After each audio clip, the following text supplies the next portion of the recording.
All right, so we're out shooting long bombs today. That shot you just watched was about 60 yards.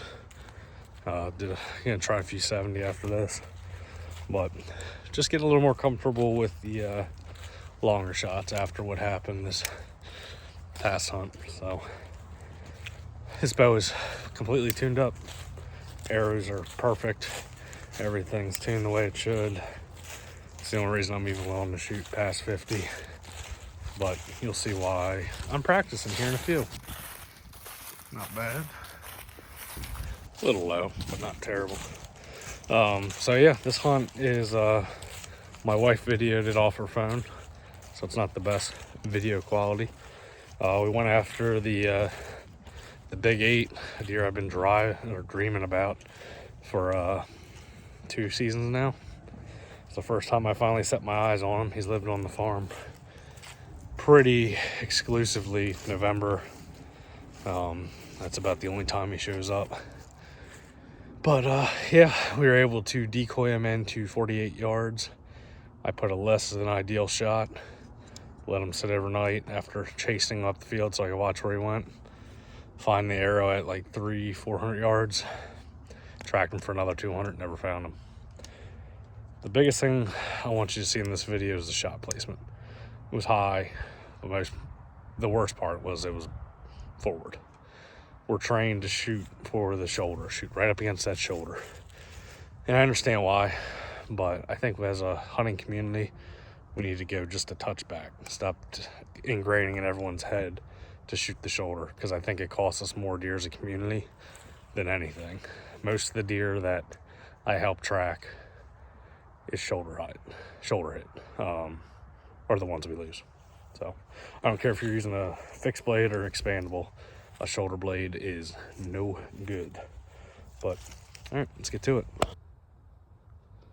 So about 70 yards.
No, God!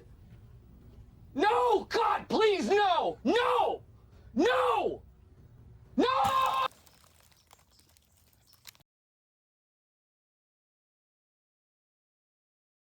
Again, especially at those longer distances. I don't recommend shooting over 50 yards on a deer that's an alert. I don't recommend shooting over 40 yards on a deer that's alert. At those longer distances, keep in mind that shoulder blade. You're already going to lose energy as a farther distance. So my recommendation is do not go right on that shoulder. Give yourself a little room for error. I usually aim for the top of the heart. It gives you the most room for error. You hit low, you're either in the heart or you're not going to cause anything fatal. You hit high, you're going to hit lungs. So that's my point of view. Again, if you're going to shoot over 50 yards, you damn well better practice and make sure your equipment is dead on. So yeah, so I have not seen this buck since I trailed him. I have not seen him on trail camera. He's not been in any of the mulch trees. Hasn't been back to the food plots, but we have had dogs running our farm the last 2 weeks since the shot. So that's not helping anything. That's another issue we're trying to deal with, is someone's letting their dogs loose to run our deer. I've caught them 3 times now. We've seen another 3 times besides that on trail camera. So not what you want to see right before gun season. Hopefully we catch who's ever doing it, because they are really screwing us. But yeah, so that is the story of the big 8 for right now. hopefully he shows back up, but this is usually when he disappears anyway. So I got some cameras on some properties around there. I think he might be going to. I got permission. I just want to get a visual on him and see that he's still alive. Or one of the youth kids on the farm next door could have shot him youth hunt. I heard him shoot a few times. Either way, it's probably the end of the story. I got the decoy. I got to get a shot on him. I got the contact. I just didn't get to put my hands on him. So I don't like hiding anything from you guys. So that's the story. So hopefully the next one will be a little more exciting, a little happier ending.